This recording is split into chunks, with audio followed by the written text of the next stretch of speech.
Journée des droits internationaux de la femme. C'est pour ça ce rassemblement. Oui. Alors, qu'est-ce que les femmes... Pour l'égalité homme-femme. Alors, qu'est-ce que vous appelez égalité homme-femme? Salaire égal, travail égal, salaire égal. Et vous pensez que c'est pas encore l'actualité? Non, dans certains endroits, non. C'est loin d'être d'actualité. Voilà. Vous avez pu constater, vous, beaucoup de différences Dans certains endroits, oui. Bon, moi, je suis dans le secteur public, donc c'est pas pareil, c'est moins flagrant. Mais dans les entreprises privées, oui. Ouais. Et qu'est-ce qu'il faudrait faire pour ça, alors? Eh bien, il faut se battre. Les hommes et les femmes, tous ensemble.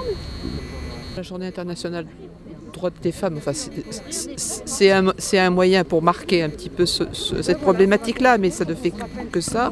Les droits des femmes, au contraire, à l'heure actuelle, sont en train de régresser, ne serait-ce que par rapport à l'égalité professionnelle, où on a énormément de travail à faire, par rapport à l'avortement aussi, hein, où on recule de façon extraordinaire, malgré qu'il y ait une loi, et par rapport aux conditions de travail et de précarité des femmes, qui sont quand même hyper importantes dans l'aide à domicile, dans le commerce, j'en passe et des meilleurs, où les femmes sont souvent seules et ont des postes de travail souvent pas à temps plein.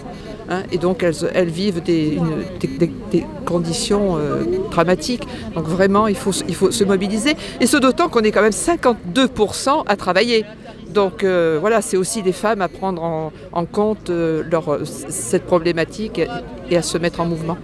Donc aujourd'hui, on est place Piquant à Montluçon, donc une mobilisation, une sensibilisation? Oui, ben c'est le 8 mars, donc oui, effectivement, c'est une journée de mobilisation, donc la CGT, effectivement, est présente. Bien évidemment, si elle ne l'était pas, je pense que ça ne serait pas normal, mais nous, la lutte pour l'égalité des femmes, pour toutes ces choses-là, c'est toute l'année qu'on se bat pour des conditions de travail meilleures, pour une égalité de salaire, ce qui n'est pas réel dans les entreprises, parce qu'il y a encore des grosses différences. Donc c'est toute l'année qu'on lutte. Mais c'est normal qu'on marque le 8 mars aujourd'hui, bien évidemment. Mais c'est une bataille de tous les jours, mais bien évidemment. Et y compris pour la femme dans le couple, rien n'est jamais acquis non plus. On sait quand même qu'il y a quand même une femme tous les 3 jours qui meurt des violences de son conjoint. C'est vraiment inadmissible. Il faut vraiment retrousser les manches et se battre par rapport à ça.